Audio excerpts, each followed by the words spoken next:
خاص طور پہ بیڈ ویٹنگ سردیوں میں زیادہ ہو جاتی ہے. یہ ایک آپ کو کام کی بات میں بتا رہا ہوں، تو ذرا سردیاں آ رہی ہیں آگے مہینے ڈیڑھ بعد، تو تیاری پکڑ لیں. اس کے علاوہ جناب ڈرائی فروٹ ہو گیا، خاص طور پہ تل. تل گڑ میں ڈال کے دے دیں، شکر کے ساتھ دے دیں، کافی فاقہ ہوگا. اب ہم چلتے ہیں اسپیشلی میڈیکیشن کی طرف کہ اس کی اسپیسیفک میڈیکیشن کیا ہے. پہلے میں عرض کر چکا ہوں کنونشنل وے آف ٹریٹمنٹ میں اس کا حتمی علاج نہیں ہے ان کے پاس. اور سب سے بڑی بات، یہ جو ٹیبلٹس یا میڈیسنز آپ کو دیتے ہیں، جب تک آپ ان کا استعمال کرتے رہیں گے تو بچے کو تھوڑا سکون رہے گا. جیسے ہی چھوڑیں گے تو جناب پھر وہی اکرنس دوبارہ ہو جائے گی. تو یہ کوئی ٹریٹمنٹ تو نہ ہوا کہ بیڈ ویٹنگ اور جناب ساری زندگی کیا دوائیاں کھانی ہیں. تو یہ پھر کہتے ہیں جی مسالہ کمزور ہو گیا. اور دوسری بات آپ کو بتاؤں کہ ان کی جو سی ٹیبلٹ ہے نا، ایک تو مسل ریلیکسنٹ میں بول رہا ہوں، یہ جو دوسری ادویات دیتے ہیں نا جس میں نے بولا کہ بلیڈر کو فل نہیں ہونے دیتے، اس سے ٹوٹل یورینری ٹریک ہے جو کڈنی، یوریٹر، بلیڈر، یہ سارا ہی سسٹم کمزور ہو جاتا ہے اس میڈیسن کی وجہ سے. تو یہ ذرا keep it in your mind. تو اب کریں کیا؟ تو کریں یہ جناب، اگر بیڈ ویٹنگ کا شکار آپ کا بچہ ہو گیا تو پریشان بالکل نہیں ہونا. اپنے ایریے کے کوالیفائڈ ہومیوپیتھک ڈاکٹر سے رجوع کریں. یہاں بھی ایک کام کی بات آپ کو بتا دوں دوستو، ہومیوپیتھی میں پہلے بھی عرض کر چکا ہوں، ایک جدید ترین طریقہ علاج ہے جو کہ لا آف سملیا پہ قائم ہے. اس میں ڈاکٹر آپ سے علامات لیتا ہے، اس کی روشنی میں جو تجویز ہوگی میڈیسن وہ دے دے گا. مائنیوٹ تھوڑی سی سمپلیکس فارم آف میڈیسن دے گا آپ کو. کام کی بات یہ بتا رہا ہوں، جو ڈاکٹر آپ کو شاپنگ بیگ بھر کے دے، سیرپ، کیپسولز، بلسٹر پیک ادویات، اس کے کلینک میں ذلیل کریں. میں یہ بڑے ہیش ورڈنگ یوز کر رہا ہوں. ان چیزوں کا ہومیوپیتھی سے قطن دور کا بھی واسطہ نہیں ہے. یہ لوگ ہومیوپیتھی کے نام پہ فراڈ کر رہے ہیں. کوئی سیرپ نہیں، کوئی کیپسول نہیں، کوئی بلسٹر پیک میڈیسن نہیں. نہ، یہ ہومیوپیتھی نہیں ہے. Homeopathy is highly sophisticated system of medicine.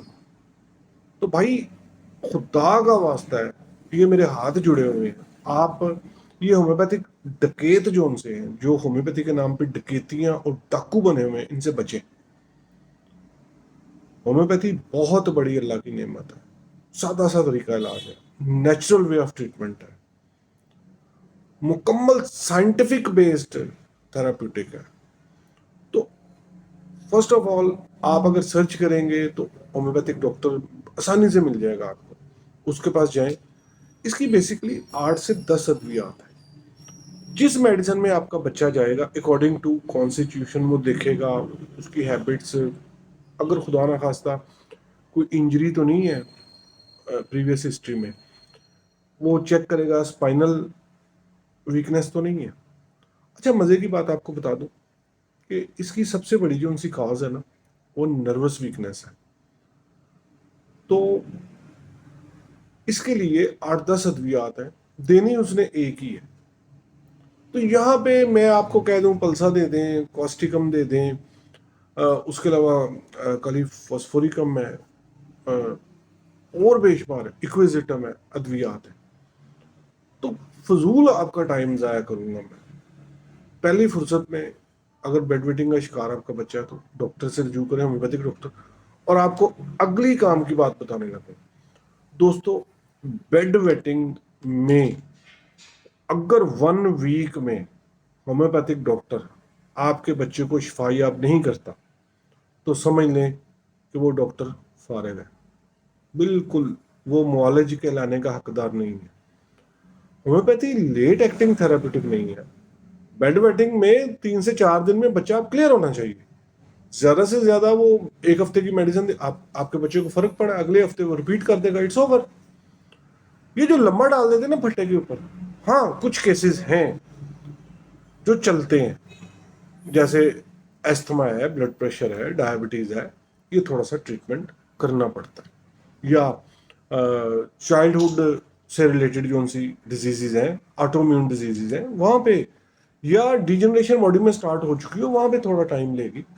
لیکن یہ چھوٹے چھوٹے کیسز میں اگر ایک ہفتے میں آپ کے بچے کو یا کسی بھی مریض کو کسی بھی معاملے میں فرق نہیں پڑا، سمجھ لیں فارغ ہے ڈاکٹر. دوستو یہ آج کی ویڈیو تھی. پھر ایک دفعہ ریپیٹ کر رہا ہوں کہ اگر کوئی مسئلہ بنتا ہے بچے کی صحت کے ساتھ تو یقین مانیں بچوں کے لیے بہت بڑی نعمت ہے ہومیوپیتھی. آپ بلا خوف و تفریق اپنے قریبی ہومیوپیتھک ڈاکٹر سے رجوع کریں، نہیں تو ہمارے پاس تشریف لائیں. نمبر شروع میں بھی دیا ہوا ہے، ابھی بھی نیچے آ رہا ہے نمبر، تو آپ کو پتا چلے گا کہ ہومیوپیتھی کیا بڑی توپ چیز ہے.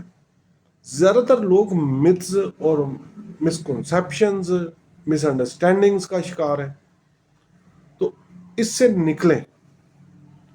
اپنا اور اپنی صحت کا خیال رکھیے گا. بہت شکریہ. ایک دفعہ پھر کہہ رہا ہوں، یہ جو 2 نمبر ہومیوپیتھک ڈاکٹر ہیں ان سے بچیں. السلام علیکم.